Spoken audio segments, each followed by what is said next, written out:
আজি কিবা মিঠা খাব মন গৈছিল, তাকে ভাবিলোঁ কিনো খাওঁ। তাকে মই ইউটিউবত চাওঁতে পুডিং দেখা পালোঁ। তাকে পুডিং মানে এয়া ব্ৰেড পুডিং চিম্পুল যে, তাকে মই কেনেকৈ বনাইছোঁ আপোনালোকক দেখাওঁ আৰু অলপমান।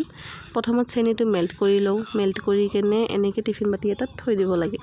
সেইখিনি মেল্ট হোৱাৰ পিছত টিফিন বাতিত থৈ দিছোঁ। তাৰপাছত এতিয়া ব্ৰেডৰ ছাইডৰবিলাক কাটি ল'ব লাগে। আমাক ছাইডৰবিলাক নালাগে, মাজৰখিনি লাগে। এতিয়া ব্ৰেডটো কাটা হৈ গ'ল আৰু ছাইডৰবিলাক পেলাই নিদিওঁ মই, ব্ৰেড গ্ৰামছৰ কাৰণে কেতিয়াবা লাগি যাব। আৰু এতিয়া এইখিনি কি কৰিম মানে ভাঙি কেনে মিক্সি বাতিত থৈ দিম। তাতে ইয়ালৈ 2টা কণী লাগিব, 2টা কণী লৈ লৈছোঁ। এটাও দিব পাৰে, 2টাও দিব পাৰে, বা ব্ৰেড কোৱান্টিটি কিমান আপোনাৰ সেইখিনি কথা। আকৌ জোখমতে চেনি দি দিব। চেনি মিঠা কিমান বা আপুনি যদি মিঠা বেছি খাই লৈ ল'ব। আৰু এতিয়া গাখীৰখিনি ঢালি আমি মিক্সিটো গ্ৰাইণ্ড কৰি ল'ম।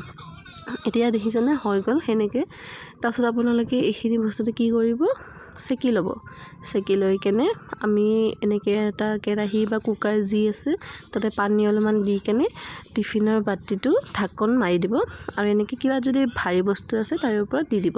আৰু ঢাকনটো মাৰি কেনে ল' ষ্টিমত আপোনালোকে আধা ঘণ্টা ষ্টিম কৰিব। আধা ঘণ্টা মোৰ হৈ গ'ল। এতিয়া মোৰ পুডিংটো চাওঁ হৈছেনে নাই। এতিয়া পুডিংটো মানে লাগি ধৰেতো, কাটিং কৰি ল'ম। কাটিং কৰি কেনে ইয়াক ওলাই চাম কেনেকুৱা হৈছে, কি হৈছে। বাৰু আমাৰ পুডিংটো হৈছে, ভালে সিজিছে বাৰু। এতিয়া ওলাই কেনে চাওঁ। মোৰ পুডিংটো বাৰু ঠিকে আছিলে, সোৱাদ মানে টেষ্টিও আছিল, চব আছিল। খালি মানে কি আপোনাৰ ওপৰৰখিনি ৰেড হৈ যায়। মোৰ ৰেড নহ'ল, কিয় নহ'ল মানে চাগৈ মোৰ চেনিটো মেল্ট হওঁতে কিবা হ'ল, মই ভালকৈ বুজি নাপালোঁ। কিন্তু খাৱাত একদম আল্টিমেট, বহুত ধুনীয়া হৈছিল। আপোনালোকেও ট্ৰাই কৰি চাব।